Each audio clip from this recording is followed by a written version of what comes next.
this was maybe a game that you guys might have dropped in at the start of the season when you went down 4 in the fourth quarter. You know, how do you see, especially how this game ended and how this team is looking now with the flow that you guys seem to have? Yeah, you're right. I think that 13-0 run could have turned into a 17-18-0 run, but I thought there's just the mistakes that were made recently and the runs that other people have gone on through this last little period, Perth game.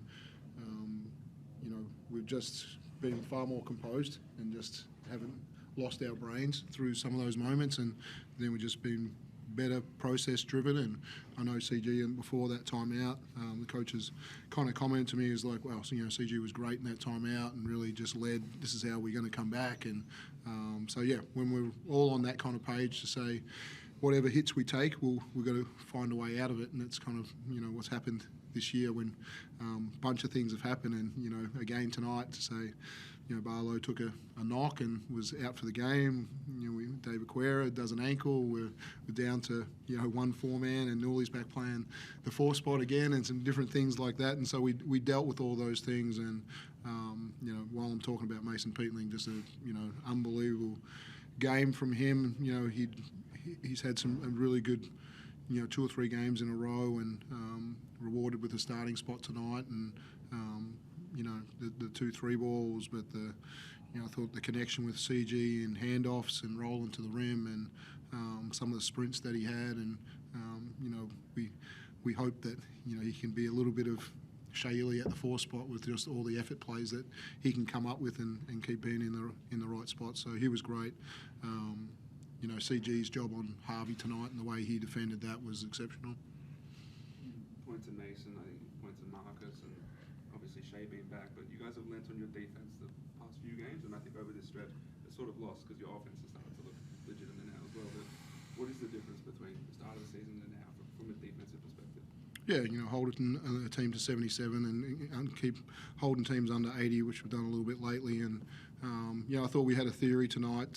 We thought the 3 ball was so important to them, and we ran them off, and we've been one of the best teams in the league at running teams off the 3-point line. But that forces some people downhill, and how well we can navigate that next part, whether we can force them into mid-range jumpers or their attack at the rim. How can we wall up, and how can we help each other as well? So you still see the result of that, and you say that's the area that we've still got to get better at in their ability to get 33 free throws. And if we fix that part and hold teams under 40% from the field, we'll be in a good space. Chris, it seems like you're getting different sorts of looks compared to the start of the season as well. Obviously, Ely being back, Hayes being back, having a rim threat like Marcus. What's the difference you're seeing out there as far as the flow of the offense now compared to the start of the season? Yeah, I mean, you add in a little bit more familiarity in players. Like, I've played with Shea for a long time, I've played with Mace for a long time, so there's just certain things that you can get or you should be looking for, and the only way that you can build that is games played and time spent. So there's a little bit of familiarity, but the last little bit we've made a real intent to move the ball well, hunt good shots, put our feet in the paint. If it's there, of course, take it, move it on. We want to whip the ball around, we want to shoot some good threes and try and make a lot of them. Our number's not where we kind of said it may be in regards to the 3 makes, but just the intent to hunt them and get our feet in the paint is opening up some good things. I think a big part of that is Rajon. The efficiency wasn't there tonight, but I think the intent was the same. Getting 2 feet in the paint, pushing it. How much has he opened up your game over the past few games through his improvements? Yeah, I think like the pace that he can play at, he has a gravity about him when he gets off and takes off downhill, especially in transition, whereas where we can try and get a lot of good looks, so he takes off and he gets down into the paint and he's always looking. So that's been really positive from him in the last few games. So when he plays at speed, it creates a lot of opportunities for us. Just spoke about the defense a moment ago, but offensively, I mean, notwithstanding that Barlow and DCERF didn't get to play much, but the depth of the talent you guys have offensively now, how do you assess where that's at? I mean, a great example is what Rajon did on Thursday versus tonight.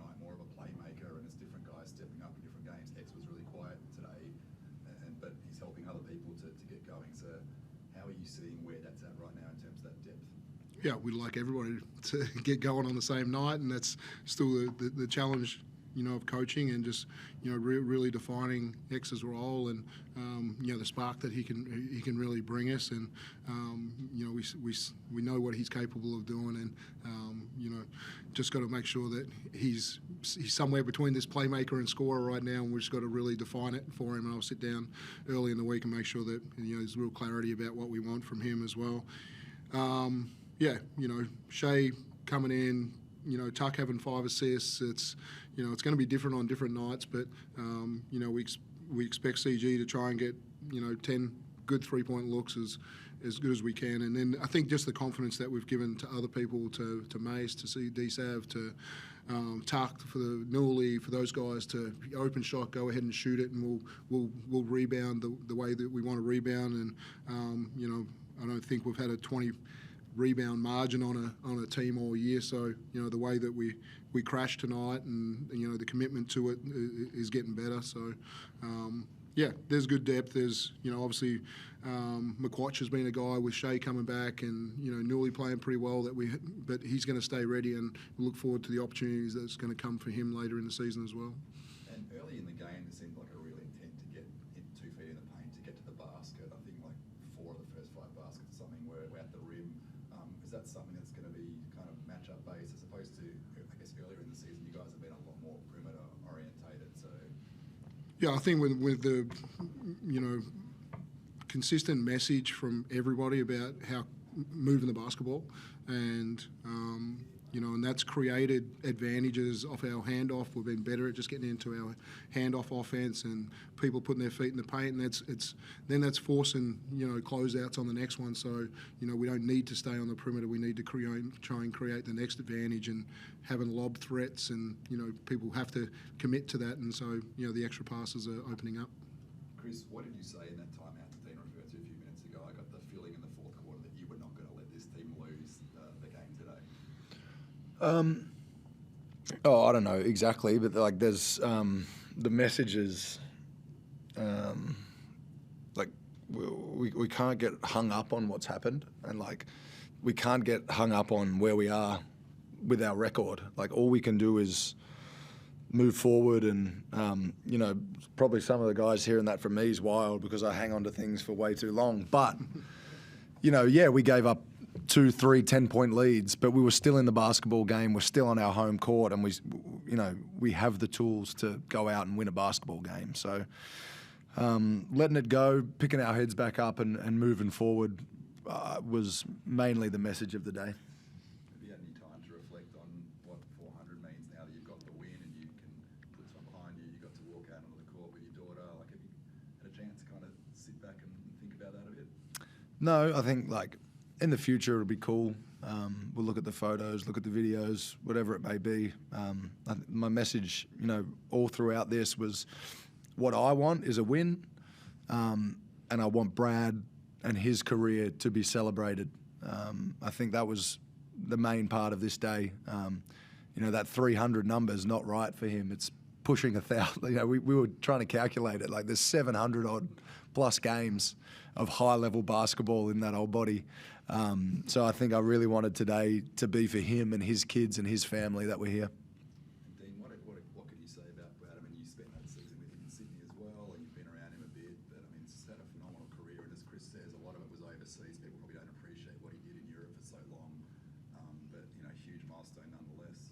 Yeah, I thought we celebrated the day right, and we got have the opportunity in Stacker to come back, and his first coach at Townsville tell some stories about being a part of his journey, and we had a lot of the owners in the room as well, and being a part of that moment, and Shea Lee presented a haka to Chris and Newley as well, which was I got one of those when I left the Breakers, and it's one of those moments that you'll remember forever. And Shea by himself doing a haka, with crazy passion. I was so disappointed that the game didn't start straight away because we had to hold on to that kind of energy for another half an hour. I thought we would have come out and just exploded the way that he presented that. So as a club, I'm really pleased. The Indigenous round, has been really good fun for us to continue to learn about Steve Parker and the uniform that he put together for our team, and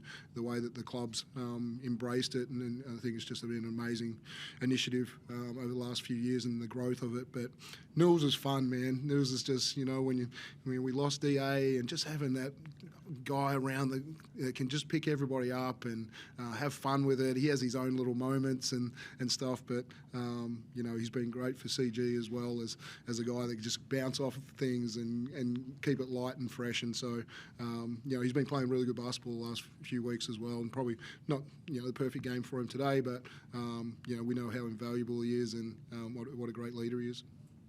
Chris, what are your thoughts on the 30-minute delayed start game? Is it frustrating as a player at all? I mean, you get to the arena wanting to tip off at 4, but I also like having our games on TV, so I get it. Dean, how do you reflect on Chris and his 400th, and also the fact that on a day like today he can still drop 25 points, hassle a really crafty guy like Parton on the defensive end, and still lead your team at his age and at this many legs and stuff? How happy are you that he's still contributing like that, and how do you reflect on that given the history with him? Yeah, it's been so important for me, through this period. He kind of looked at me one time and was like, "Coach, you're going to have a heart attack, keep coaching like this." And he's stepped up in areas of leadership, and, he's never going to show any quit, and he's going to drive to have us continue to win games. And, that's what he's about. David Barlow made a great speech and talked about him tonight, and it was just all about, he just wants to win. Everything is just about winning for him right now. If we're doing something that doesn't help winning, he's going to hold me accountable. He's going to hold a player accountable to it. So, I love the strength that he's gained over the last couple of years. Strength and conditioning staff have done a great job, and you can just see that in the balance and how he plays defense, and it's really helping him at this stage of his career. And you say, there's no drop off right now. We even consider say, hey, the last 2 years have probably been his best 2 defensive years. So I'm not sure if he wants those jobs for 30 minutes every night, but we're more than happy for him to go and guard the best guy from the perimeter. Your team's been through a lot this season, emotionally, obviously on the court as well, from Isaac to these milestones to everything you've gone through. Do you think mathematically it's tough, but how confident are you that this team sort of has the rigor to finish this season strong, especially on the road a lot, and get over that 6-5 potentially? Yeah, we look at the next one, Cairns. We just won some series. We won the Southeast Series. We won the Perth Series. We won this Wollongong Series, and now we go into some teams that we haven't been able to beat yet. So that's the next marker for us. Are we good enough to improve to beat teams that we haven't beat this year? And Cairns and Sydney in our next 2 games, and both of them have held us to pretty mild offensive totals, and just to be able to just walk in there and see the growth in our team, and if that growth is good enough to beat top 2 teams in the next round, then we gain the confidence to say that we're absolutely capable. But I think we're at a really good point right now, leading into these 2 games. Let's have a real crack at it. We've got nothing to lose. Let's just go out and play free and shoot our shots and play the defense, play together, and what'll be will be. Dan, is it a weird feeling for you to you've usually been the hunted and now you're the hunter?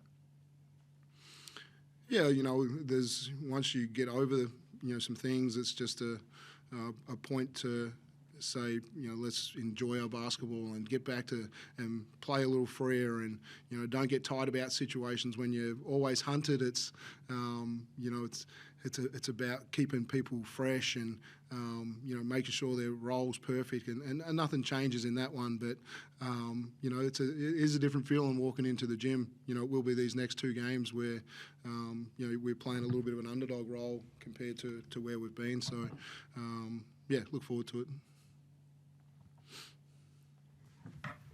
Thanks. Thanks, guys.